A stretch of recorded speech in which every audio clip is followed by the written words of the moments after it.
We call him Black Jesus, or you can call him Black Cat. Like, I'm gonna call him Mike. That's his name. So the level of fear that he inspired in others was insane. Wow. And I would tell him, I said, when I face him, we're gonna go at it. He says, oh, you don't want to do that. I'm like, what? Man, you don't know me, man. The love of the game, the challenge. Like, I would watch Magic play. I'd watch Michael play. And I would see them do these unbelievable things, and I'd say, you know, can I get to that level? I don't know, but let's find out. There's a quote from one of my English teachers at Lower Merion named Mr. Fisk. He had a great quote that said, rest at the end, not in the middle. And that's something I always live by. You know, I'm not going to rest, I'm going to keep on pushing now. There are a lot of answers that I don't have, even questions that I don't have. But I'm just going to keep going. I'm just going to keep going, and I'll figure these things out as we go, right? And you just continue to build that way. So I try to live by that all the time. My father was really influential at a really critical time where I had a summer where I played basketball when I was like 10, 11 years old, in a very prominent summer league in Philadelphia called the Sunny Hill League. And my father played, my uncle played, and they were like all-time great teams and stuff. Wilt Chamberlain played in the league, you know, Earl LaPro Monroe played in the league. And here I come playing, and I don't score 1 point the entire summer. Really? Not one. How old were you? 11, 10, 11. You were playing against other 10, 11-year-olds? Uh-huh. And you didn't score once? Not one. Were you in the game? I was in the game. How did you not score? Because I was terrible. Really? Yeah. At 10, 11 years old, you were that terrible. Awful. I mean, and I had these big knee pads on because I was growing really fast. And I had socks all the way up here, and I had like the high top skinny, like skinny as hell. And I scored not a free throw, nothing, not a lucky shot, not a breakaway layup, 0 points. And I remember crying about it, being upset about it. My father just gave me a hug and said, listen, whether you score 0 or score 60, I'm gonna love you no matter what. Wow. Now, that is the most important thing that you can say to a child. Because from there, I was like, okay, it gives me all the confidence in the world to fail. I have the security there. But to hell with that, I'm scoring 60. Let's go. Right. And from there, I just went to work. I stayed with it. I kept practicing. I think that's when the idea of understanding a long-term view became important. Because I wasn't going to catch these kids in a week. I wasn't going to catch them in a year. Right? So that's when I sat down and said, okay, this is going to take some thought. All right? What do I want to work on first? All right, shooting. All right, let's knock this out. Let's focus on this. Half a year, 6 months, do nothing but shoot. All right, after that, all right, creating your own shot. And then you focus. So I started creating a menu of things. When I came back the next summer, I was a little bit better. Right? And a menu being like, I've got my jump shot from 15, I've got my I got my jump shot from 15, I got my 3-point shot, like just open shots, not miss open shots, right? And be able to shoot it with speed, because those kids are so much more athletic. Yeah. And then the next summer I came back, I was a little better. And the summer came back, next summer I was a little better. I scored. Yeah, it wasn't much, but I scored. And this is 12, 13. 12, 13. And then 14 came around, back half of 13, 14 years old, and then I was just killing everyone. And it happened in 2 years. And I wasn't expecting it to happen in 2 years, but it did, because what I had to do was work on the basics and the fundamentals. While they relied on their athleticism and their natural ability. And because I stick to the fundamentals, it just caught up to them. And then my body, my knees stopped hurting. I grew into my frame.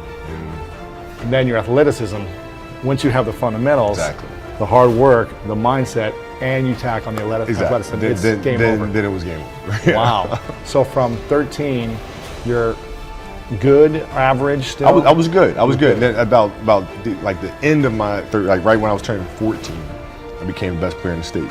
At 13 years old, I played the longer game, because my game wasn't about being better than you at 13. It was to be better than you when the chips are really on the line. So when you played at 13, I would size you up and see what your strengths and weaknesses are. How do you approach the game? Are you silly about it? Are you goofy about it? Are you good at it just because you're bigger and stronger than everybody else? Right? Or is there actually thought and skill that you put into it? Right? And when I'd play to my weaknesses. I wouldn't play to my strengths. I played to my weaknesses. Because when you're playing summer basketball, there's so many games. So there's not a lot of skill work being done. So when are you going to get better? Right? When you're playing in competition situations, you're only playing to your strengths. Why? Because you want to win. All right. So what I would do, I was work on the things during those games that I was weak at. Left hand, pull up jump shot, post game. Right. So I have a strategy. And so then fast forward to when I'm 17 and my game is completely well rounded, and that player at 13 that I saw at 13 is still doing the same shit at 17. Trivial things weren't going to pull my attention. It had to be things weren't going to pull my attention. It had to be things that were, I had a purpose. I wanted to be one of the best basketball players to ever play. And anything else that was outside of that lane, I didn't have time for. I don't deal with people that don't commit at that level, but then act as if they do. I don't deal with that. I don't. You know, you have a hamstring injury, you pull your hamstring really, really badly. You can barely walk, right? Let alone play anything. Soccer, basketball, volleyball, whatever it is. You can't do anything. Doctor tells you go home, sit up on the couch, rest your hammy, right? Stay off of it, don't get up, no sudden movements. You're at home, all of a sudden a fire breaks out in the home. Your kids are upstairs, wife is wherever she may be, you know, it's going down, all right? I'm willing to bet that you're gonna forget about your hamstring, you're gonna sprint upstairs, you're gonna grab your kids, you know, make sure your wife's good, you're getting out of that house, right? Hamstring be damned. You're not gonna feel your hamstring, right? And the reason is because the lives of your family are more important than the injury of your hamstring.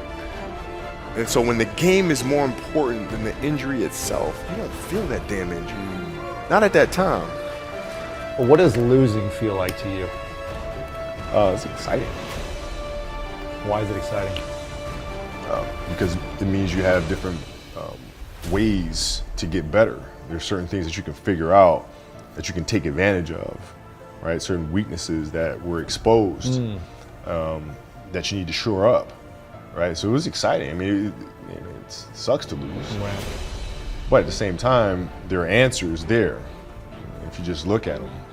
I mean, it's an obsessiveness that comes along with it. You want things to be as perfect as they can be, understanding that nothing is ever perfect. But the challenge is try to get them as perfect as they can be. And what can you do? It's in your control. So control what you can. I used to work out with the 76ers. I used to ask them, you know, what's it like to guard Mike? You know, Mike, you mean Black Jesus? I'm like, what the? Black who? Oh, we call him Black Jesus. Or you can call him Black Cat. I'm like, I'm gonna call him Mike. That's his name. So the level of fear that he inspired in others was insane. And I would tell him, I said, when I face him, we're gonna go at it. He says, oh, you don't wanna do that. I'm like, what?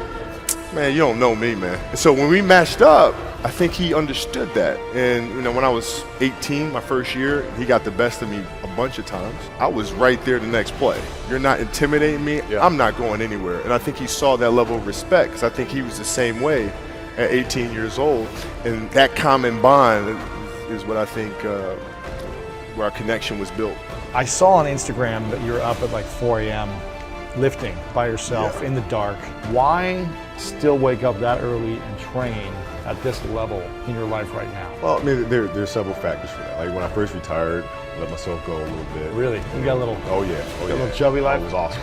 I was like, You enjoyed everything. Oh man, I'm eating. What?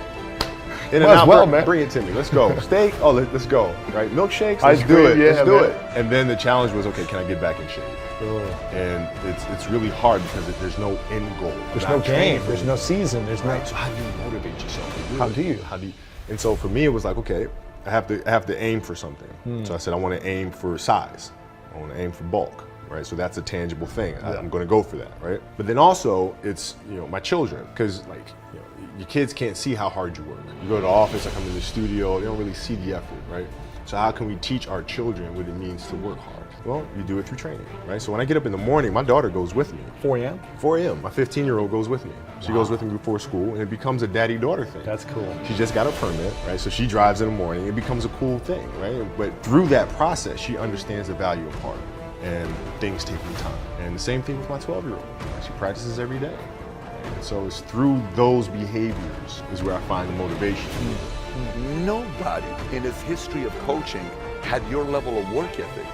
What was really your work ethic like, and for how long did you stay disciplined? Well, I mean, every day. I mean, since 20 years. It was an everyday process and trying to figure out strengths and weaknesses. For example, jumping ability. Now, my vertical was a 40, it wasn't a 46 or a 45. My hands are big, but they're not massive. Right? So you got to figure out ways to strengthen them so your hands are strong enough to be able to palm a ball and do the things that you need to do. Quickness, I was quick, but not insanely quick. I was fast, but not ridiculously fast, right? So I had to rely on skill a lot more. I had to rely on angles a lot more. I had to study the game a lot more. And, but I enjoyed it though. So like from the time I can remember when I started watching the game, I studied the game and it just never changed. You got a lot of people paying their hard-earned money to come watch you perform. It's your job to be in shape. It's your job to be strong enough to perform at that level every single night. In the NBA, it was actually easier because what I found in the NBA is a lot of guys played for financial stability. And when they came to the NBA, they got that financial stability. So therefore, the passion and the work ethic and the obsessiveness was gone. So I'm looking at that, I'm like, oh my God, it's gonna be like taking candy from a baby. No wonder Mike wins all these championships. And then you had the players that had that passion but weren't willing to commit their entire lives to doing that, right? It's a choice. You have other things. You have family, you have all these other things that you have to do. The game can't really be your number one priority. But it's a balancing act, and that's the thing that's important, is understanding that we have to have so much energy. Because for like Natalia and Gianna when they were babies, especially Natalia because they're doing prime years, and I go to practice and I'd train and I'd play the game and I'd come home and I'd be sore and I'd be tired, and she wants to go swimming, she wants me to take her to the park, she wants to just jump on my back or whatever the case may be. You can't say, I'm too tired, I'm going to lay down. That's not fair. She don't know what the hell's going on, right? And if this was a game, you'd suck it up and play. I played games with the flu. I played games with 102-degree fever, man. Power. You can't do that. That is so powerful. Right? You got to be on, man.